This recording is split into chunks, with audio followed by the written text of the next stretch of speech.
patapos na. Sana ay tulungan nyo kami sa 3 huling linggo namin para ikalat at ipaalala sa tao na ang Bridges of Love ay patapos na. Thank you. Thank you, Pao. And of course, the Maja Salvador!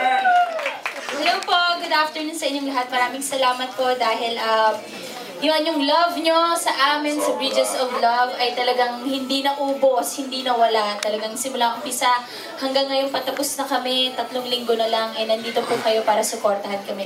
Salamat ulit po, salamat po sa oras. Mahalagang oras ay binibigyan nyo. At saka yung gabi-gabing nagtitweet sila, whatever they watch on TV, our press friends, sobrang galing. Opo, sobrang salamat. Okay, thank you. And of course, joining me for the, bago ang lahat, Aaron.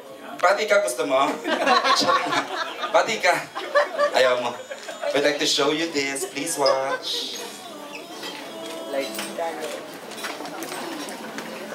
Magkapatid ang pinaghiwalay ng pagkakataon. Kasi masyado ka nang pabigat sa akin! Namulat sa magkaibang mundo at pamilya. Hindi ka lalapit si Carlos Antonio ka. Sa kanilang muling pagtatagpo, ang pag-ibig sa isang babae ang nagpasiklam ng galit sa kanilang mga puso. Ikaw pala yung ex ni Mia. Anong laro tong ginagawa mo para itago mo sa akin kung sino kasabuhay ng girlfriend ko? Gusto mo rin siya. Oo, din ko. Mahal ko si Mia! Mahal na mahal!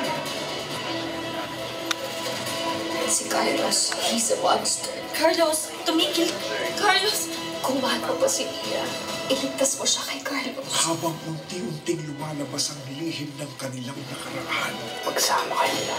Tol, bumalik ka na sa kanila. Tanungin mo sa nanay at tatay mo na ikaw yung anak nila. Nakapatid mo si Gaya. Mas lumalalim ang kanilang banggaan. Lahat na nagmamahal sa'yo, lahat ng gustong tumulong sa'yo, lahat yun tinataboy mo, Carlos! Ang galit na yan, hindi na lang yan basta selos. Alam ko may ibang dahilan.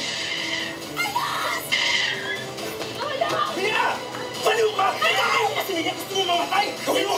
Ginabago to sa'yo, di ba? Pinatay mo na ako dati! Pinenta mo ako! Their challenged brotherhood kept everyone at the edge of their seats. But their fight to the finish will keep us wanting for more. I'm happy and I'm excited for the people na nanonood ng finale namin. Umabot kami ng like more than 6 months. And for us, maganda yun. You know, the messages na naibahagi namin. And of course, the excitement, the inspiration na nabigay namin sa kanila. Kung ako si Gael, unahin ko muna yung, ayusin ko muna i-show sa brother ko. Yung girl, magiging supportive. Then, she's really worth fighting for. Maraming reminders and lessons na nakuha ng Gael. Kita ko yung value ng sacrifice, value ng dignidad. Our goal is always to come up with the best scenes na ipapalabas nitong mga huling linggo. Very exciting. Mixed emotions dahil I'm happy because almost 2 seasons kami. Sad because of course, syempre, halos araw-araw kong nakasama yung mga crew, production, pati yung mga cast. At kung yun, napatapos na yung Bridges, nararamdaman mo na yung separation inside. Si Carlos is really someone broken. Nakahanap siya ng mga kakaunting tao na nagmamahal sa kanya. Pero sa mga taong to, isa-isa rin siyang iniiwan. Ang pinaka matututunan nila, hindi lahat nabibili ng pera. Hindi nabibili ng pera ang pag-ibig. Isa siguro na ikakagulat nila sa dulo. Kanino nga ba talaga mapupunta si Mia? At saan na mapupunta tong buhay ni Carlos? Nare-redeem niya ba yung sarili niya dahil sa pagmamahal at pagpupursige ng pamilya niya para maibalik siya sa tamang landas? Ito yung isa sa mga teleserye na hirap akong isipin na matatapos na. Dahil gusto mula sa staff, sa crew, sa cast, talagang bigay talaga kami para mapaganda ang Bridges of Love. Kanya-kanya kaming laban eh. Kanya-kanya kaming laban ng pag-ibig. So nakita niyo naman yung journey ng character ni Mia. Una, palaban talaga eh. Pero nang hina siya pagdating sa pag-ibig. Nag-sacrifice siya para sa pagmamahal. Hindi lang dun sa taong mahal niya, kundi sa mga taong nakapaligid sa kanya. Siguro yun ang gayahin nila or hindi mo lang gawin kung ano yung gusto ng puso.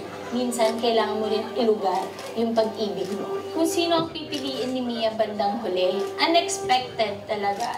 Ang tagal-tagal ko na sa industriya nito. But I have to say that itong Bridges of Love, isa sa pinaka-memorable and enjoyable experiences. Ang mawawala sa akin ay yung Bridges of Love na aming itinayo sa aking mga co-stars. Stories come and go, but friendships don't. Nag-text sa akin, kali-kali lang eh. Si Lorenzo is so bad. Sabi nga nila, people do crazy things in the name of love. So,